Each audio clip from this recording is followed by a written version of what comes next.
Ini kalau kita lihat ya Pak terkait dengan penyelewengan dana begitu dari Dapen ini sendiri Pak. Sebetulnya dari setiap peristiwa ini apakah memiliki modus yang sama dan kalau boleh tahu Pak sebetulnya untuk dana yang diselewengkan ini dialirkan kemana Pak Ketut?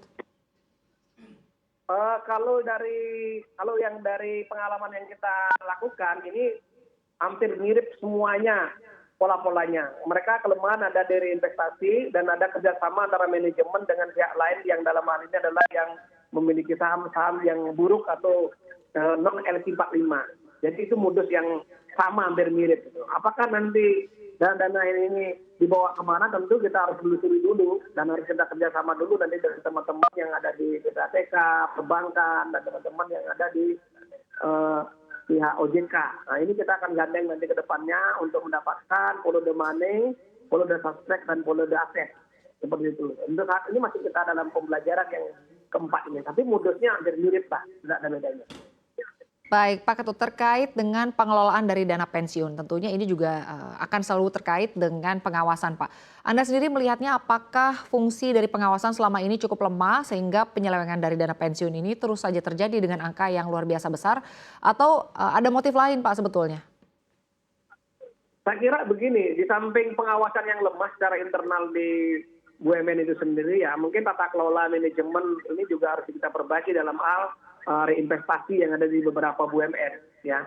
Karena ini kejadian tidak hanya sekali dua kali tapi hampir menyeluruh. Kalau Pak Erik bilang 70% dana pensiun yang ada di Indonesia ini mengalami kebocoran atau mengalami sakit ya.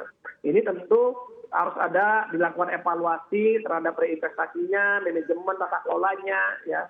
Yang notabene menyebabkan kelemahan, menyebabkan peluang kesempatan bagi mereka-mereka yang kepingin menarik keuntungan dari apa yang ada di BUMN itu sendiri. Baik, terkait dengan 4 Dapen yang baru saja dalam proses pemeriksaan ya Pak, artinya masih akan terus bertambah begitu ya Pak, Dapen-Dapen lain yang mungkin akan segera dilaporkan. Karena kan 4 Dapen ini 10% Pak dari total Dapen yang sampai dengan saat ini masih dalam proses pemeriksaan. Nah, itu akan kami lakukan terus ya, tidak berhenti dari yang 4 ini ya. 4 ini pun kita masih pelajari. Yang kita tidak hanya tujuannya adalah memenjarakan sebenarnya ya, kalau bisa dilakukan satu upaya-upaya pencegahan sekaligus upaya perbaikan seperti kasus Garuda, kita lakukan penyelamatan, perbaikan tata kelola manajemen sampai sekarang ini ada income dari pemerintah sampai 4,7 triliun. Itu yang kita harapkan ke depan. Tidak semua berujung kepada tindakan pemenjaraan.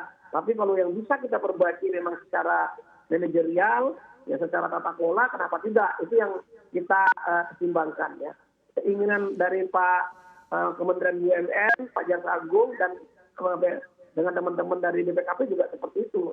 Yang sama, yaitu yang paling penting adalah bagaimana lakukan perbaikan manajemen ke depan.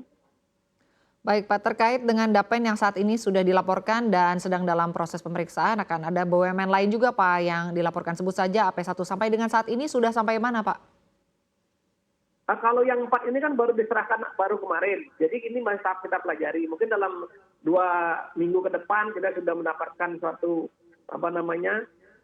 hasil evaluasi teman-teman penyidik, apakah perkara ini akan naik ke proses penyidikan atau seperti apa ke depannya. Ya. Bahkan Pak Erik janji sama kita bukan hanya ini, ke depan mungkin kita ada Dapen-Dapen yang lain yang perlu kita laporkan kembali. Nah, kenapa berkonsentrasi kepada Dapen? Karena seperti apa yang disampaikan oleh Pak Jaksa Agung, kita berkonsentrasi kepada layak hidup orang banyak. Dalam hal ini orang-orang yang pensiunan yang sangat membutuhkan manfaat daripada dana pensiun ini. Baik Pak, terkait dengan proses pemeriksaan Pak, artinya untuk saat ini butuh waktu sekitar berapa lama Pak sampai akhirnya nanti mungkin ditetapkan sebagai tersangka bagi para pihak-pihak yang terlibat atas penyelewengan dana pensiun ini? Nah, biasanya kalau yang sudah punya kerugian negara cukup matang dari BPKP ini ya cepat ya. Ini harus kita tahap penyelidikan dulu, habis penyelidikan ada penyidikan, ada penetapan tersangka. Ya kurang lebih dalam 1 bulan kita sudah punya tersangka lah dalam perkara ini ketika perkara ini memang sudah benar-benar ada perbuatan melawan hukum dan kerugian negaranya secara real dari BPKP. Baik, terkait dengan kasus dari dana pensiun yang saat ini masih sedang dalam proses pemeriksaan, bagaimana Pak untuk update kasus-kasus lain yang tengah diperiksa oleh Kejagung, seperti misalnya kasus di Kemenpora, sudah sampai mana Pak sekarang? Kalau kasus Kemenpora ini kan terkait dengan perkara BTS ya, perkara BTS ya. Perkara BTS ini 6 perkara sudah kita sidangkan, 6 berkas perkara ya. 2 perkara masih dalam tahap 2, entar lagi juga kita sidangkan, ya, limpahkan ke pengadilan, dan 3 perkara dalam proses penyidikan. Dan kita terus akan mengembangkan perkara ini dan kita menunggu juga proses persidangan lagi berjalan.